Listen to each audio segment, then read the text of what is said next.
Judul, Pedang Cahaya di Dunia Tanpa Matahari. Raka hanyalah seorang mahasiswa biasa. Siang kuliah, malam kerja sambilan sebagai kurir makanan. Hidupnya monoton dan melelahkan. Sampai suatu malam hujan deras, sebuah cahaya biru dari langit menabraknya. Ia tak mati, melainkan terbangun di dunia asing. Langitnya ungu, penuh reruntuhan kota tua, dan tanpa matahari. Sumber terang satu-satunya hanyalah kristal bercahaya yang tumbuh dari tanah. Dari seorang gadis bernama Lyra, Raka mengetahui bahwa manusia hidup dalam ketakutan. Mereka dijajah oleh Noctra, monster bayangan yang bisa menyerap cahaya dan semakin kuat karenanya. Di tengah perjalanan, Raka menemukan sebuah pedang kuno tertancap di kristal besar. Saat disentuh, pedang itu menyatu dengan lengannya, berubah menjadi cahaya murni. Penduduk desa menyebutnya penerang terakhir, sosok pahlawan dari legenda. Namun sejak itu pedang berbisik ke dalam kepalanya. Jika ingin kembali ke duniamu, makanlah semua cahaya yang tersisa di sini. Kota Asterion. Raka dibawa ke kota Asterion, benteng terakhir manusia. Ia dilatih oleh seorang komandan tua bernama Kyle, yang tak percaya begitu saja pada pahlawan isekai.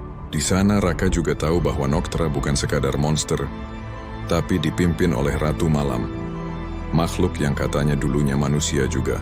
Bisikan pedang semakin keras. Ratu Malam adalah kunci. Telanlah cahayanya, maka jalan pulang terbuka. Pengkhianatan kristal.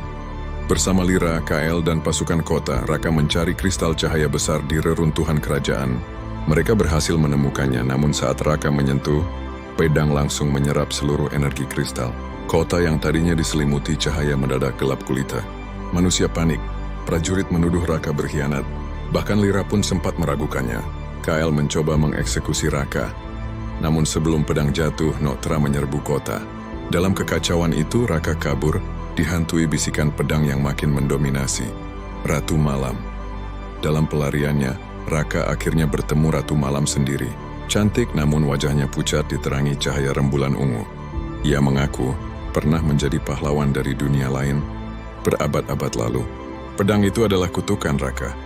Setiap pahlawan selalu diberi pilihan, menyelamatkan dunia atau kembali ke asalnya. Aku memilih bertahan, tapi perlahan aku dikonsumsi kegelapan. Aku menjadi ini, Ratu Malam. Raka pun sadar, pedang bukan sekadar senjata, melainkan makhluk yang haus cahaya. Ia bukan pahlawan semata, tapi calon pengganti Ratu Malam berikutnya. Pertarungan terakhir. Raka kembali ke Asterion untuk menghadapi nasibnya. Bisikan pedang sudah berubah menjadi teriakan, memaksa tubuhnya menyerang siapapun. Di medan perang, Noctra menyerbu, Ratu Malam hadir, dan pedang akhirnya mewujudkan bentuk aslinya. Sosok raksasa dari cahaya murni yang ingin menelan segalanya. Kyle, meski penuh kebencian, tetap menghunus pedang demi membantunya. Lyra menangis sambil berteriak, "Raka, kau bukan pedang itu. Kau manusia." Dalam momen terakhir, Raka menyadari pilihannya. Ia bisa satu, menghancurkan pedang. Tetap di dunia itu, kehilangan kesempatan pulang tapi menyelamatkan semua orang. Menggunakan pedang sepenuhnya, membuka portal pulang tapi membiarkan dunia tanpa matahari tenggelam dalam kegelapan abadi. Poisending, Raka mengangkat pedang setinggi-tingginya.